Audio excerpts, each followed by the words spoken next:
Thank you all, ladies and gentlemen, and thank you for your presence this evening. It's very difficult this evening just to re-echo what the Reverend said about not wanting vengeance. It's very, very easy for us to come out and say that we want to be vengeful for the person that's responsible for this. But the Reverend makes a very good point, and I think it's one that we have to keep in mind.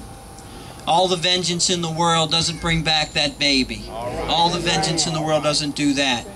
But what we have to try to do is, and we've got to be mindful of the fact that the person responsible for this is my responsibility to punish. He's going to have to answer for what he did, and I ask you all to stay strong and be with us throughout that process. Not only in this case, but in other cases. Because unfortunately, we're going to experience some tough times in this city as we have. And I ask you all to come forward and be strong. I'm going to do the things that I can, as the Reverend said, to prevent young men and women from getting involved in the justice system. We're going to do those things when those kids come into this system as juveniles and nonviolent adults. We're going to try to do things to get them in drug testing programs, substance abuse counseling, get them in education, and keep them employed.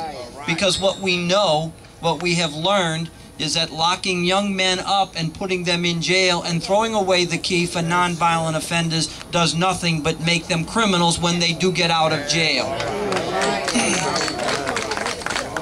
And I promise you we will do that with regard to the nonviolent offenders that come into this system, not only as adults and juveniles. I'm going to also echo one other thing the Reverend said this evening, and that is, let's always stay close to God. We have so very, very much to be thankful for. I and you have a lot that we can give thanks to the good Lord for. And let's remember that. And let's try in our hearts and in our minds to keep in our prayers Danielle and her family, because they suffer a great loss. Let's pray for her to give her the strength and the courage to endure this loss and this hardship. Again, I thank you all for being here tonight. I sincerely appreciate the warm welcome you have given me. And I hope that God will continue to bless each and every one of you. Thank you and good night. Is there anyone else?